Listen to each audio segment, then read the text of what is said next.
할렐루야.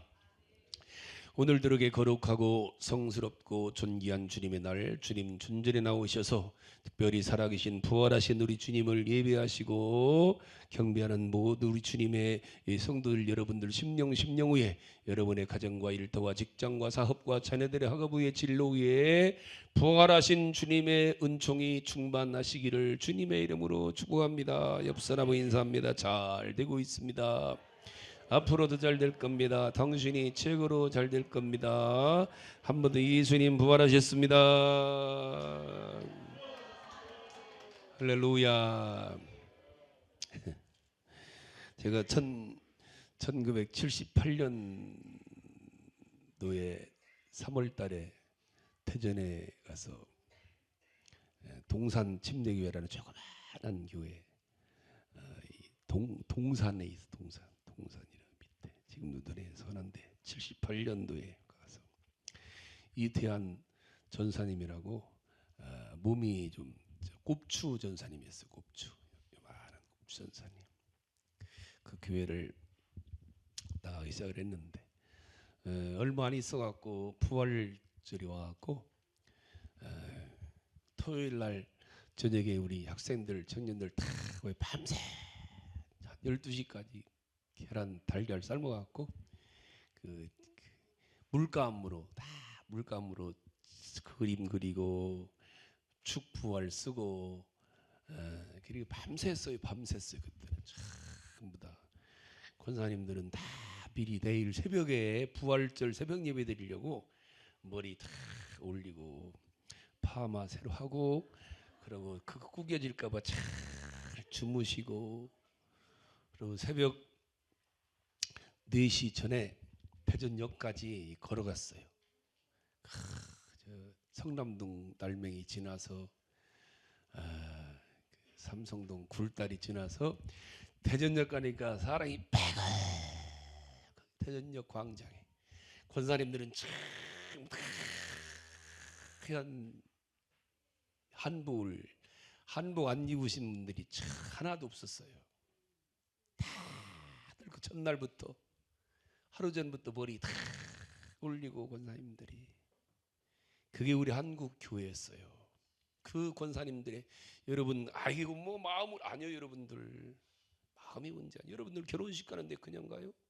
추리 입고 가 잠바 입고 그래요? 안 해요.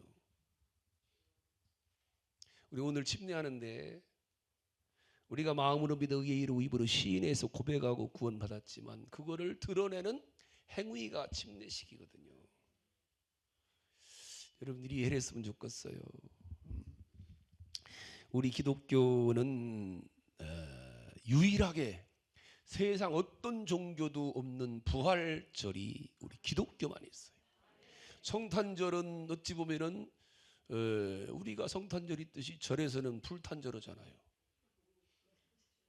불탄절이에요. 그날이 4월 초파일인 불탄절 다 있어요. 어떤 종교든지 간에 태어난 날 교주가 태어난 날은 다 해요. 근데 부활절은 유일하게 기독교만 있습니다. 왜 그래요? 이 세상에 그래서 이 부활절이 참 중요한 거예요. 1년 절기 중에 가장 큰 절.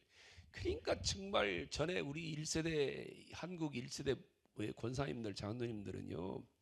봄 되면은 부활절 준비하라고 40일 동안 부활절 준비 마음으로 온 거예요. 사순절이 부활절 준비하고 어떤 때보다도 막 머리 막 입가시 넣고 그거 구겨질까 막 밤새고 그러고서 새벽 3시부터 막 미리 가서 자리 잡으려고. 옛날엔 추웠어요. 사실 부활절 때도요.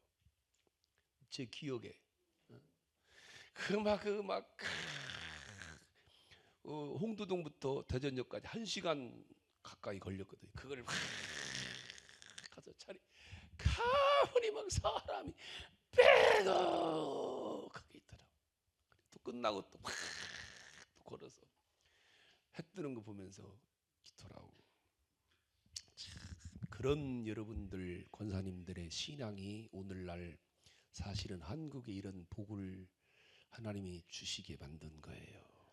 여러분들 이런 절기나 이런 때는 스스로 신앙을 잘 고백하는 예배를 여러분 잘 드리시고, 주님은 주님으로 인정해드리고 주님으로 고백해드리고 주님을 주님으로 섬기는 신앙은 참 중요해요.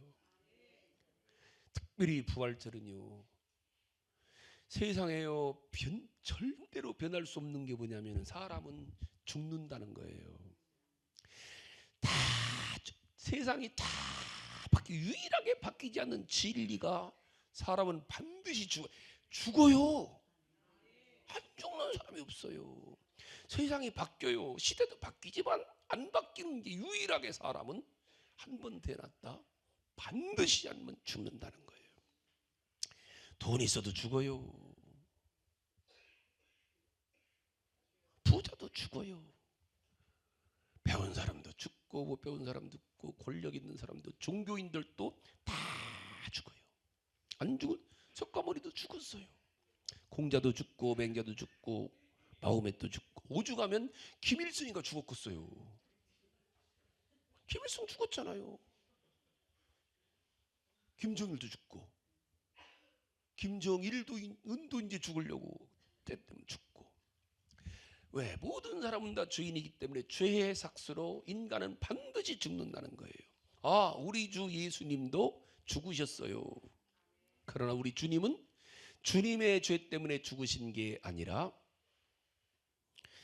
인류의 죄를 대속하는 대속의 죽음을 죽으신 무죄하신 죽음이었기 때문에 사흘 만에 부활하셨죠. 우리 주님의 죽음이 무죄하신 죽음이었다는 것을 증명하는 게 부활절이에요. 그래서 중요한 거예요. 부활절이 없다면요 우리의 구원도 없어요. 우리 주님은 죽음을 이기시고 3일 만에 부활하셨죠. 지금도 살아계셔서 우리 가운데 성령님으로 오셔서 우리 가운데 역사하고 계신 줄 믿으시기 바랍니다. 이 부활은 정말 위대한 어떤 승리보다 최고의 승리입니다. 마귀를 이긴 승리입니다. 죽음을 이긴 승리입니다. 죄악을 이긴 승리입니다. 거짓과 핍박과 어둠을 이긴 승리. 무엇보다도 우리 주님은 이 부분을 잘 봐야 되는데, 우리 주님의 부활은 말씀을 증거하신 죽음, 말씀이 이기신 죽음이었다는 사실을 이걸 알고 말씀이 이기신 부활이었다는 걸 알아야 돼요. 오늘 22절 말씀을 읽어봐. 22절에 자, 이게 예수님이 이미 이때에 주님께서 말씀하시는 거예요. 22절에 앞으로의 일입니다. 주님 살아계실 때 일입니다. 22절에 시작. 이르시되 인자가 많은 고난을 받고 장로들과 대장들과 서기관들에게 버림받아 죽임을 당하고 제3일에 살아나야 하리라 하시고, 주님이 하시고 하신 말씀이에요. 앞으로 일어날 이 일을 말씀하신 거예요. 이 말씀대로 주님은 버림받으시고 고난받으시고 십자가에 죽으시고 장사 지내었다가 3일 만에 부활하신 부활이에요. 무엇대로? 말씀하신 대로. 이게 굉장히 중요한 거예요.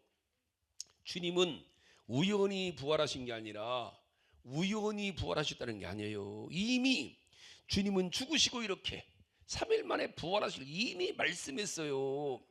이게 기독교예요. 기독교는 다른 게 아니라 기독교의 유일한 특징 하나 말을 하면은 기독교는 말씀의 종교예요. 약속의 종교예요. 계시의 종교는 계시라니까 우건사야 아우아우아우아 눈 감고 계시가 아니라 성경에 기록된 걸 계시라고 하는 거예요. 이걸 닫힌 계시. 기독교는 이미 계시의 말씀을 66권으로 닫아놨다 그래요. 이 닫힌 계시라고 그래요. 그래서 주님의 말씀을 들으려면 열어야 돼요. 성경을 열고 봐야 돼요. 열고 읽어야 돼요. 열고 들어야지요. 할렐루야. 이 성경이 바로 약속의 책이고 약속이 성취된 책이고, 오늘 우리가 이렇게 교회 나온 것도 이 기록된 말씀을 믿고 주님 앞에 나오는 거예요. 우리의 믿음의 근거는 다른 게 아니에요. 눈 감고 하는 게 아니에요. 찌릿찌릿하다 뭐 이게 아니에요. 찌릿찌릿은 오늘 기본주의 집사에게 드리니까 이게 뭐해도 정전기라도 펄쩍 뛴다대. 얼마나 정전기가 세게 났는지 약수원에 팍 떴대요. 너무 세갖고. 아이고, 불이서 뛴 게 아니고 그게 몸이 잘못된 거예요. 정전기는 뭐로 빼야 돼요? 맨발 걷기로 빼야 되는 거예요. 전정기라는 사람은 맨발 걷기라고 길 만들어놨잖아요. 꼭대기에다가. 우리 근거는 약속의 약속. 할렐루야. 기도도 우리가 약속을 믿고 약속을 근거로, 우리 예배 드리는 것도 약속을 믿고 약속을 근거로. 할렐루야. 우리 신앙은 약속이에요. 여기 성경에 모두 약속. 아멘 아멘. 기독교는 하나서부터 열까지가 전부 다 약속을 근거로 하는 거예요. 주님의 오심부터. 우리 주 예수님이 어느 날 이 땅에 오신 게 아니요, 우리 주님은 오신다 오신다 오신다 오신다라는 말씀이 성경의 창세기부터 기록되어 있어요. 창세기 22장 18절에 앞으로 메시아 예수님께서 아브라함의 자손으로 오실 것이 기록되어 있어요. 창세기 49장 10절에는 아브라함의 자손 중에서 유다의 후손으로 오실 것이 기록되어 있어요.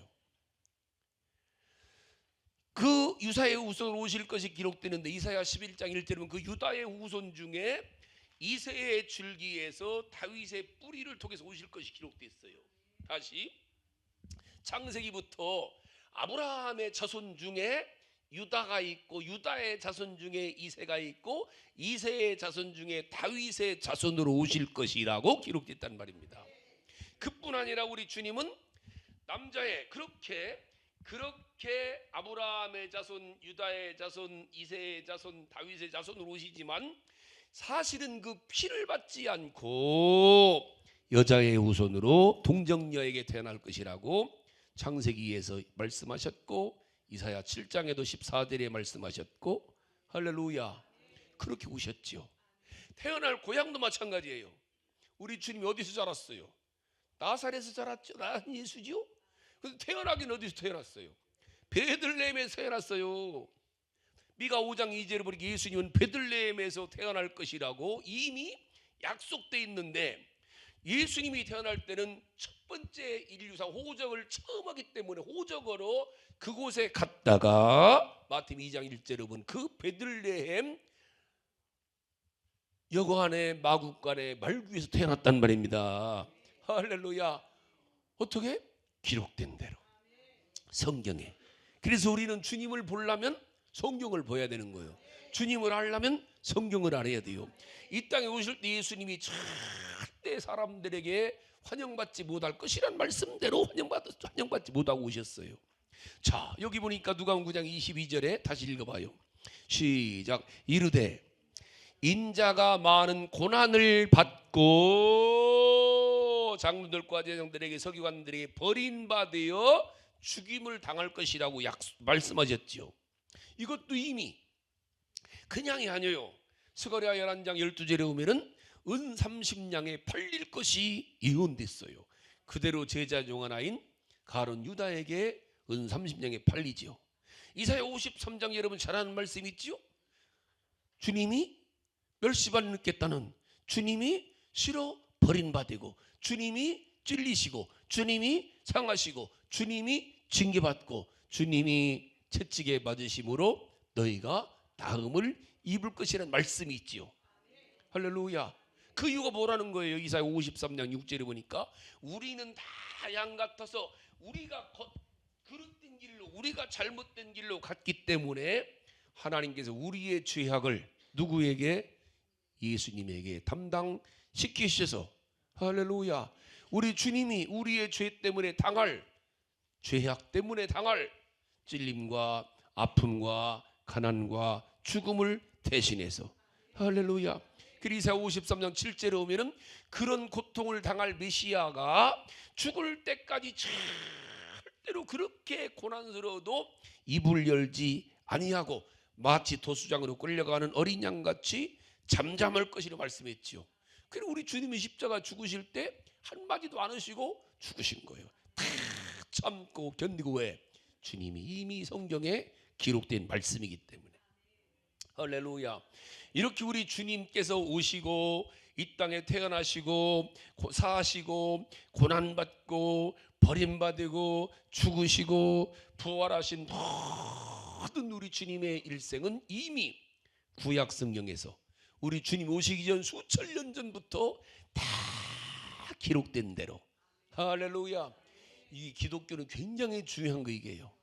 오늘 우리가 부활주일 날 아침에 주님이 말씀대로 여기 사흘 만에 부활하셨잖아요. 22절 하반절에 보니까 제 3일에 살아나야 하리라 하시고, 무슨 얘기냐면은 부활절은, 우리 주님의 부활은 우연한 사건이 아니란 말입니다. 꾸며낸 얘기가 아니란 얘기예요. 성경 구약에도 여러 차례 말씀, 호사야 6장 2절 정확히 말씀했잖아요. 기록된 대로. 여기서도 우리 주님이 3일 만에 살아날 것을 말씀했는데 한번 몇 가운데 보실까요? 마태복음 한번 가봅시다. 마태복음 16장. 자, 우리 부활주일이니까 우리 주님이 부활하실 것을 이미 말씀했어요. 우리 주님은 죽으시기 3년 전부터. 마태복음 16장입니다. 16장 21절 말씀 읽어봐요. 마태복음 16장 21절 시작. 이때로부터 예수 그리스도께서 자기가 예루살렘에 올라가 장로들과 대상들과 서기관들에게 많은 고난을 받고 죽임을 당하고 제3일에 살아야 할 것을 제자들에게 비로소 나타내시니, 할렐루야. 자, 17장 가봐요. 17장 22절 23절. 여기서도 말씀하지요. 시작. 갈릴리에 모일 때 예수님께서 제자들이 이르시되 인자가 장차 사람들의 손에 넘겨져 죽임을 당하고 제3일에 살아나리라 하시니, 제자들이 매우 근심하더라 그랬죠. 이해가 안 되니까 근심하는 거지. 무슨 얘기인가 근심하는 거예요. 근심하는 거예요. 자, 20장 가봐요. 20장 19절 봐요. 자, 18절 19절 마태복음 20장. 여기서도 말씀합니다. 주님은. 자, 18절 시작. 보라, 우리가 예루살렘으로 올라가노니 인자가 대상들과 서기관들에게 넘겨짐에 그들이 죽이기로 결의하고 이방인들에게 넘겨주어 그를 조롱하며 채찍질하며 십자가에 못 박게 할 것이나 제3일에 살아나리라 하고 말씀했죠. 할렐루야. 이 마태복음만이 아니라 마가복음 8장에도 누가복음 9장에도 요한복음 2장에도 여러 번 주님은 이렇게 고난받고 죽으셨다가 사흘 만에 살아날 것을 이미 말씀했어요. 그 말씀하신 대로 살아났다는 게 중요한 거예요. 말씀이 증거된 거예요. 말씀이 이루어진 거예요. 할렐루야. 우리 주님은 말씀하신 모든 말씀대로 반드시, 할렐루야. 오늘 우리가 기도하잖아요. 기도도 마찬가지예요. 우리 뭘 근거로 기도해요? 말씀하신. 너희가 내 안에 거하고 내 말이 너희 안에 있을 때 그 주님의 말씀, 약속의 말씀을 붙들고 기도하라는 거예요. 할렐루야. 목사님 이렇게 치유의 기도하잖아요. 그냥 하는 게 아니잖아요. 말씀을 근거로 하잖아요. 우리 하나님은 치료하는 하나님이라고 출애굽기 15장 26절에서 말씀하셨사오니, 그러죠. 말라기 4장 2절에 하나님의 이름을 경외하는 자에게는 치료하는 광선을 바라리라고 말씀하셨기 때문에, 할렐루야, 말씀을 근거로 하는 거예요. 말씀을 하나님 고쳐주세요. 에스겔 33장 11절에 보니까 하나님은 악인이라도 망하는 것을 원치 않고 악인이라도 병들어 죽는 것을 원치 않고 악인이라도 회개하여 사는 것을 원하신 하나님이 말씀에 싸우니 하나님의 자녀들을 치료하여 주시옵소서. 무엇을 근거로? 말씀이에요. 말씀.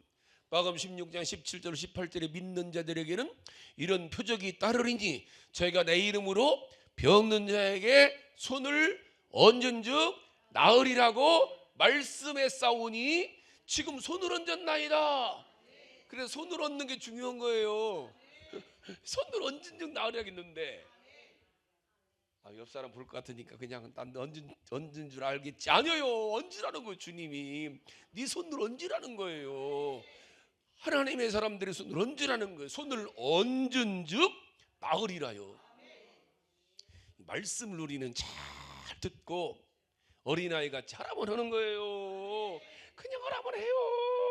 그렇다면 그렇다고 믿어요. 순진하게 따지고 계산하고 아이고 어떻게 이스라엘 백성 애굽에서 출애굽 홍해를 건넜는데 홍해가 찐벌이라 어떻게 그걸 건너?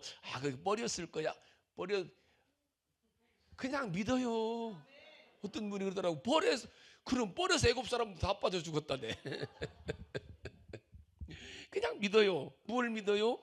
하나님의 말씀을 믿는 거예요. 아멘, 아멘. 그쵸? 어린아이 같이 애들 시키면 시키는 대로 하잖아요. 어린아이 같이 이런 부활절 때도 막 흥분해야 돼요. 부활절 때 내 부활 주님 만나야 돼. 교회 오실 때마다 흥분해 여러분들. 교회 올 때마다 토요일 날부터요 막 준비해요. 똑같은 헌금 드리더라. 헌금 제가 들었잖아. 헌금 얼마가 중요한 게 아니라니까요. 준비해 사모해요. 제가 여러분 기도하는 보자 기도 제목 써내는 거 보잖아요. 40일 동안 제가 사순절 때 기도 제목 쓰는 거 몇 번 읽어드렸잖아요. 하나님 1만 일 동안 매일 밤마다 기도 제목을 쓸 수 있게 하시고 사실 40일 동안 제가 밤마다 썼어요. 내일 새벽에 드릴까 하나하나 다 썼어요. 2번 못 썼어요. 새벽에 썼어요. 그렇게 쓰기로 했는데 안 되더라고요. 2번이나 못 썼어요. 새벽 아차 이거 어젯밤 못 썼네. 그래서 제가 기도한 거예요. 하나님 만일 동안 쓸 수 있게 하시고 어린아이면 쓰라면 쓰거든 애들을. 그냥 순진하게 하라면 해요. 그냥 할렐루야. 어? 그냥 말씀이면 기도만 응답 준다고 약속했으니 응답 줄 믿고 하는 거예요. 할렐루야. 응답 줄 믿고 여러분들 헌금들이 있잖아요. 들을 때 마찬가지요. 30배 60배 100배로 복 준다고 했으니 주실 줄 믿고 믿는 거예요. 뭘 믿어? 하나님의 약속된 말씀을 믿는 거예요. 기독교는 말씀을 믿는 거예요. 그 말씀을 들을 때 그러니까 가슴이 벌렁벌렁 해야 돼요. 가슴이 벌렁벌렁 해야 돼. 흥분해 흥분이요. 좋아서.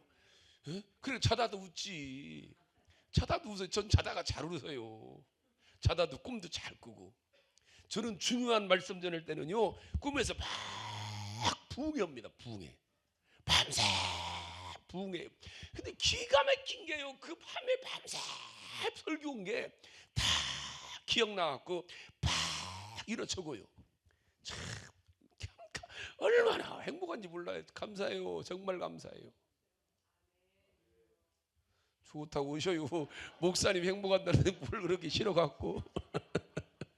행복해서 행복하게. 아멘 아멘. 다른 게 없어요. 기독교의 행복은요 말씀을 읽으면서 주시는 말 행복으로 행복하고 말씀이 이루어지는 거 행복하고. 아멘 아멘. 자 기대하셔요. 늘 기대하고 잘 될 줄 믿고 응답될 줄 믿고 복 받을 줄 믿고. 저 과천에 어떤 한 분이 사업을 쫙 망해가 길바닥에 나앉았답니다. 어디로 가나 갈대를 찾다가 과천에 비닐하우스 하나 얻어갖고 그것도 자기 비닐하우스도 아니고 빈 비닐하우스 들어가서 살게 됐답니다. 사업하다가 5층짜리 빌딩도 홀딱 날리고 집도 날리려면 싹 날려요.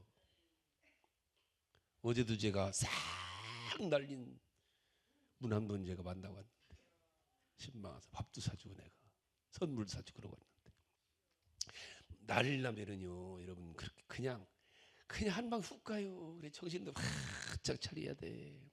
그럴 때라도요 우리가 지난 금요일에 했잖아요. 야곱이 같이 가장 사랑하는 아들 11번째 아들 그것도 정말 얼마나 사랑하면은 14년이나 머슴살이 해주고서 얻은 그 아내가 낳은 그렇게 기다리는 아들 요셉을 위해서 정말로 간절하게 축복하는데 하나님 우리 요셉이 그 승승장구하게 이게 아니에요. 수많은 대적이 활쏘듯이 찔러대고 활쏘듯이 공격할지라도 주님의 은혜로 회복하게 하여 주시고 이야, 어떤 고난과 어떤 어려움이 따르더라도 샘 곁에 심은 나무처럼 뿌리를 깊숙이 내리고, 뿌리 내린 게 중요하다는 거예요. 날 때부터 죽을 때까지 잘 되기 아니에요. 그럴 수가 없어요. 인생은요 가다 보면 더위도 있고요, 추위도 있고, 살다 보면은요 죽고 싶을 때도 있고, 다 거기서 일어나는 거예요. 그게 신앙이에요. 그 신앙은 어떻게 해야 된다는 거예요. 요셉한테 축복할 때 아버지가 샘 곁에 하나님의 말씀에, 하나님에게 말씀에, 주님의 교회에 뿌리를 깊숙이 내리면, 뿌리만 살아있으면은 줄기는 죽은 것 같을지 다시 일어난다는 거예요. 이게 중요한 거예요. 자녀들 위해서 축복할 때 이런 기도해야 돼요. 부모님들이요, 제일 사랑하는 아들을 위해서 야곱이 축복하잖아요. 우리 아들은 태어날 때부터 벌신 먹도록 잘 되게 하시고 아프지 않게 하시고. 아프지 않을 수가 없어요. 그럴 수가 없는 거예요. 그럴지라도 일어나게 하시고, 넘어졌을지라도 다시 일어나게 하시고. 가볼까요? 창세기 49장. 이야, 이게요, 우리가 이런 기도를 배워야 되고, 이런 기도를 자녀들에게 해야 되고요. 아내들이, 믿음의 아내들이 남편을 위해서 힘들 때 이런 기도 해줘야 돼요. 참 봐요. 회복되는 길이 있다는 거예요. 자, 창세기 49장 22절에 지난 사순절 때 하다가 마지막 무대각구제가 지난 금요일 날은 설교, 이게 22절에 시작.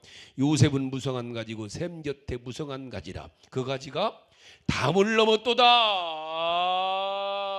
고난의 담을 넘었다는 거예요. 살다가 인신매매를 당합니다. 그렇지만 고난의 담을 넘어가요. 감옥에 들어갑니다. 감옥의 담을 넘어갑니다.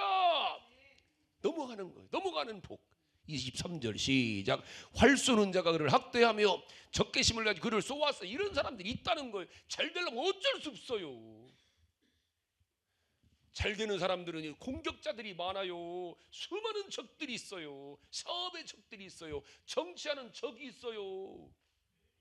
오늘 김정일 때 빨리 가셔야 된다. 예배 끝나고 점심 잡수시고, 대통령 후보 공개 토론에 빨리 가셔야 될 분이 있어갖고, 그냥 되는 게 아니, 그분들이요 수없는 공격을 받고 이렇게 활 쏘는 자가 그를 학대하며 적게 심고 그를 쏘았으나, 쏘인 게 있다는 거예요. 쏘았으나 요셉의 활은 도리어 굳세며 그의 팔은 힘이 있으니 이는 야곱의 전능자 이스라엘의 반석인 목자의 손을 힘입니다. 야곱의 전능, 야곱이 누구예요? 야곱은 바닥 인생을 살았던 사람이에요. 실패의 모델입니다. 그렇지만 하나님은 누구 하나님이라는 거예요? 그런 요셉이 야곱을 들어 쓰신 하나님이라는 거예요. 이해 가셨나이까? 이런 하나님. 25절에 네 아버지 하나님께로 말미암아 그가 너를 도우실 것이요 전능자로 말미암아 그가 내게 복을 주실 것이라. 위로 하늘의 복과 아래로 깊은 샘의 복과 전복이는 복 대복이로다. 하나님은요, 이게 기가 막힌 말씀이에요. 26절까지 내 아버지의 축복이 내 선조의 축복을 따라서 영원한 산이 한없음 같이 이 축복이 요셉의 머리로 돌아오며 형제 중 뛰어난 자의 정수리로 돌아오리로다. 팍 해서 되는 게 아니라는 거예요. 우린 정신 바짝 차려야 돼요. 우리는요 열심히 살아야 돼요. 남들보다 덜 사야 되고, 남들보다 덜 먹고, 남들보다 더 노력하고. 그런데 그런 데 되는 게 아니라는 거, 이게 지금이요. 그렇게 노력하고 그렇게 애쓰고 막 해도 하나님이 은혜 주셔야 된다는 거예요. 은혜 받는 성도들 되시기 바랍니다. 노르란 얘기가 아니에요. 막 애써야 되지만요, 그 애쓴 것 위에 하나님이 은혜 주실 마지막, 그래서 이 주일이 중요하다는 거예요. 주일날은 무슨 일이 있어도 여기 와서 주님에게 결제를 받고 주님에게 잘 보여야 되고 주님의 복 받아야 돼요. 그분이요 쫄딱 망해갖고요 비닐하우스 사는데 하루하루 문 밖에도 안 나가고 사는데 하루 친구가 찾아왔더래요. 아이고 얼마나 반가운지 한참 얘기하다가, 아이고 나는 이렇게 사느니 죽는 게 나을 것 같네. 신세 한탄 한참 하는데 듣고 있던 친구가 벌떡 일어나, 여보기 미안하네, 나 가야 되겠네. 이 사람 왔다 그냥 가? 밥이라도 먹고. 나 가야 돼요, 약속 있어서 가야 되네. 오랜만에 만나서 얘기도 안 꺼내도 가나? 아이고 가야 돼요. 어딜 가는데? 어딜 가는데 그래 이 사람아? 나 교회 가야 돼. 뭐라고? 나 교회 가야 된다고. 나 교회 예배 시간이야. 그 얘기 듣는 순간요, 여보게 그럼 나도 좀 데리고 가게. 그게요 살 사람이요. 그래가지고 친구 따라 교회 가고 앉았는데 십자가를 딱 바라보는 순간에 마음이 편안해지고, 얼마나 편안해지는지 눈물이 줄줄 나고 그냥 까닭없이 그리 한 하루를 그러니까 예배 시간마다 참석한 거예요. 할 일도 없으니까. 그래서 바라보는 순간 어느 순간부터요 그렇게 자기를 망하게 한 사람들이 원망스럽고 초조스럽고 그랬는데 어느 순간에요 그런 건 싹 사라지고 하나님 비닐하우스라도 살게 하시니 감사합니다.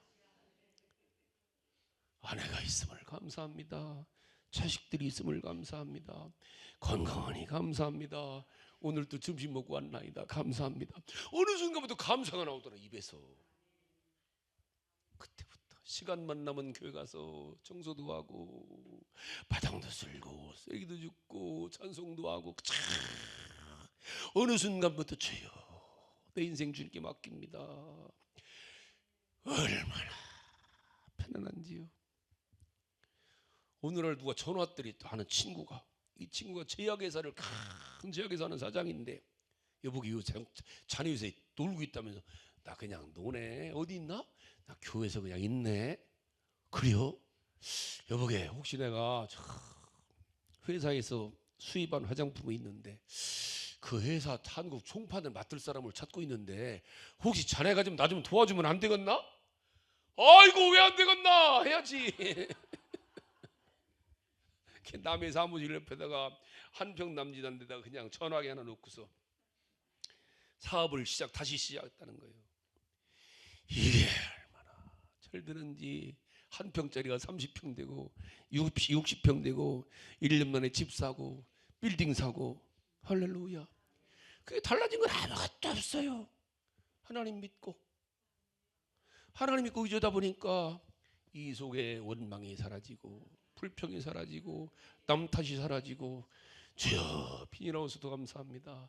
아이고 오늘도 아침 먹었나이다 감사합니다. 소화도 잘 돼서 감사합니다. 그저 감사가 부활된 거요. 삶이 부활되고 그 다음에 사업도 부활되고 인생이 부활되고 이런 은혜가 여러분들이 있으시길 축복합니다. 주님은요 주님이 열으시면 닫을 자가 없고 주님이 닫으시면 열 자가 없다고 그랬어요. 파게 되는 게 아니에요. 파게 되는 게 아니고 주님이 되게 해주셔야 돼요. 사업도 되리라. 공부도 돼야 돼. 공부해라. 공부 안 한다고 돼요? 안 돼요. 안 됩니다. 공부가 돼야 돼요. 공부하는 밤새 저거 새벽 예배 드리려고 일어나 보면은요 조천이 가요. 새벽 3시 반까지 앉아. 야! 왜 아버지?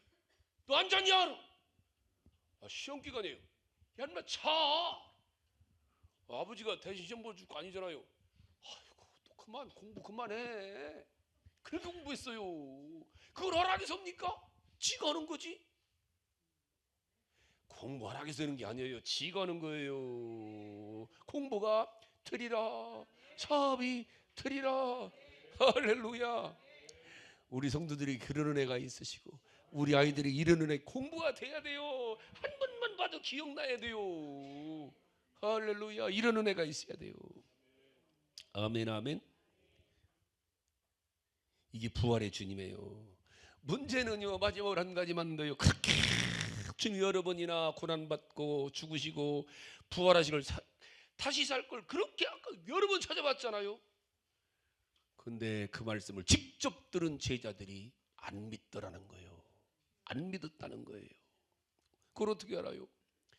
우리 주님이 말씀하신 대로 3일 만에 부활하셨는데 그 부활의 현장에 제자들이 단 한 명도 없었다는 사실이에요. 예수님의 부활의 말씀을 믿었다면 기다려야지요. 부활의 옷을 입고 기다려야죠. 한복 입고 머리 욱가시누고 기다려야 되는데, 정말일까? 이게 문제라는 거예요. 기다려야 되는데 3년씩이나 주님을 따라다닌 제자들이 단 한 사람도 그냥 습관적으로 예배드리는. 심지어 도마 같은 이는요, 다른 제자들이 야 부활의 주님을 만났다 그러는데도요, 뭘 만나 이 사람아, 나는 그 못자국을 만져야 되고 옆구리에 손을 넣어야 알겠네. 그게 예수님의 12제자 중에 하나예요. 부활의 주님 만났다는데도. 누가 24장 가볼까요? 누가 24장 왔으니까. 자, 기가 막혀요 여러분들. 이게요, 이런 말씀 보면서요 우리 신앙을 빨리 점검해 봐야 돼요. 누가 24장 보세요. 자, 7절부터 볼까요? 시간이 없으니까 1절부터 쭉 보면 좋은데, 자 7절에 보세요. 시작. 자 6절부터 6절. 자, 제자들이 이런 얘기, 자 여자들이 여기 계시지 않고 살아나셨느니라. 예수님이 살아나셨다는 거예요. 여기 계시지 않고 무덤에 안 계시고 살아나셨느니라. 갈릴리에 계실 때 너희에게 어떻게 말씀하시지 기억하라. 7절. 예수님 뭐라 했어요? 이르시기를 인자가 죄인의 손에 넘겨져 십자가에 못 박히고 제3일에 다시 살아나리라 하셨느니라 한데, 그들이 예수의 말을 기억하고 무덤에 돌아가 이 모든 것을 열한 사도와 다른 모든 이게 알렸어요. 살아났다는 걸 우리가 체험했다는데도. 자, 그런데 10절에 시작. 이 여자들은 막달라 마리아와 요한나 야곱이 모친 마리아라 또 그들과 함께 한 다른 여자들도 이것을 사도들에게 알리니라. 사도들은 그들의 말이 허탄한 듯이 들려 믿지 아니하나. 믿지 아니해요. 믿지 않습니다. 심지어 13절 가봐요. 그날에 그들 중 둘이 예루살렘 25리 되는 엠마오란 마을로 가면서 그 모든 일을 서로 부활했다는 예수님, 그런데도 안 믿고 얘기하면서 간다는 거예요. 심지어 주님이 같이 가요. 15절에 그들이 서로 이야기하며 문의할 때 예수님께서 가까이가 이르러 그들과 동행하시나. 부활하신 주님이 동행하시나 그들의 눈이 가려져서 그인 줄 알아보지 못하거늘. 이들이 주님과 3년간 동행했던 살았던 제자들입니다. 아까 우리 주님이 살펴봤지만 주님이 3번 4번 거듭거듭 3일 만에 약속을 직접 한 말씀을 들은 사람들이에요. 여기서 우리가 빨리 우리 신앙을 점검해야 돼요. 그렇게 주님 말씀하셨고, 심지어 우리가 부활한 주님 체험했고 만나고 왔다고 하는데도 안 믿어요. 우리는 어떠냐는 거예요. 우리는 과연 주님의 말씀을 실제로 믿느냐는 거예요. 실제로 믿고 기다리느냐는 거예요. 아니면 우리가 그냥 형식적으로 반신반의해서 예배드리고 있진 않느냐는 거예요. 이랬던 제자들 안 믿어요. 이랬던 제자들이, 잘 들어야 되면 마지막으로, 이랬던 제자들인데, 이랬던 제자들이 주님이 마지막으로 하늘로 승천하시면서 약속하신 성령을 기다리라. 마가다락방에서 이들이 모여서 기다리다가 열흘 만에 오순절 때 강림하신 성령을 체험하신 후에 나가서 그때부터 주님을 전해요. 어떻게 전해요? 아이고 예수님 부활하셨다. 예수님 다시 살아나셨다. 지금도 성령 우리 가운데 오셨다. 어떤 이들은 그러죠. 어떻게 죽은 사람이 다시 살아? 꾸며낸 얘기지. 증거 있냐? 증거 있냐요? 여러분들 친구들이 그럴 수 있다고요. 증거 대봐라. 증거 대봐라. 증거가 뭐예요? 부활하신 증거가. 부활하신 증거는 부활하신 주님을 체험한 증인들이 있다는 거예요. 아까 누가복음 24장 살펴봤지만 무덤에서 주님을 만난 여인들이 있어요. 그 여인들의 말을 듣고 무덤 문을 확인하고 그들 가운데 그 제자들이 여인들의 말을 듣고 기다리다가 주님을 만났어요. 12제자가. 가룟 잡 11제자가 만나지요. 나중엔 사도행전 1장 보면은 그 제자들 가운데 500명의 무리가 모인 곳에, 그러니까 최소한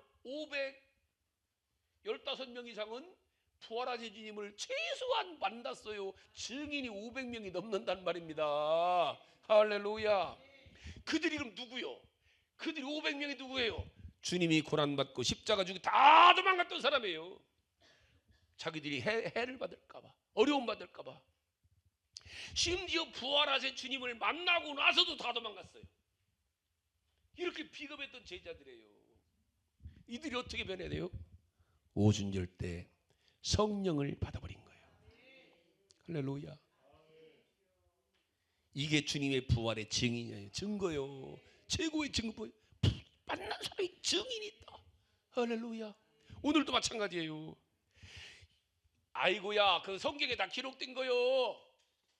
가성경 얘기지. 그보다 더 중요한 증거가 뭐요? 나요, 나. 내가 증인이다. 예수님 부활하신 증인은 누구다? 나다. 야, 내가 이렇게 살 사람이냐?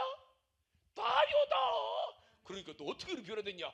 내가 만났어. 이게 최고의 기독교 신앙의 능력이에요. 내가 증인이다. 뭐라고? 야, 너 나 모르냐? 나 옛날 성환이 모르냐? 그러니까 너 어떻게 목사 됐냐? 나 예수님 만나고 목사 됐지, 사람아. 에이, 어떻게? 내가 증인이라니까? 내가 주님 만난 증인이야. 이게 부활의 증인, 최고의 증인. 무슨 증거보다 내가 증인이야. 어떻게 만나, 이 사람아? 만나기를 예수님이, 그 예수님이 지금은 성령으로 오셨단 말이요. 그 성령이 내 안에 계셔요. 내가 만났다고. 누굴 만나? 내 안에 오신 성령을 만났다고. 어떻게, 이게 내가 만났다니까. 어떻게 만나요? 성령이 내 안에 계신. 성령을 받는다는 것은 예수님이 영으로 이 땅에 오셔서 우리 가운데 계신 거예요. 이건 주님 약속이에요. 우리 부활한 주님이 마지막으로 승천하시면 이 성령님을 뭐해라? 기다려라. 정말로 기다려. 나도 주님 만나고 싶어요. 주님 만나고 싶어요. 나도 만나게 해주세요. 나도 만나게 해주세요. 이론이 아니라 저도 만나고 싶어요. 저도 체험하고 싶어요. 기다리고 오로지 사도행 1장 14절에 보니까 오로지 전혀 기도에 힘쓰는 가운데 성령님이 강림하셨죠. 그 주님을 체험하고 그 주님을 만난 후로부터 제자들이 삶이 홀딱 변화돼서 주님을 증거하는 삶을 살았듯이, 전 우리 세미네교회 모든 성도들이, 우리 아이들도, 사실은 아이들 때가 훨씬 성령 체험하기가 쉬워요. 좋아요. 왜? 순수하기 때문에. 연세 드신 분 안 믿거든요. 의심하고 그러려나. 아이들은 잘 믿으니까. 우리 김원주 한번 데리고 볼 거네. 손녀딸려만 올해 학교 갔어요? 올해 학교 갔대요. 걔 방언해요. 걔도 다다다다 방언한다니까. 청년서부터. 할렐루야. 이런 은혜가 우리 세미리교회 성도들에게 다 있으시기를 주님의 이름으로 축복합니다.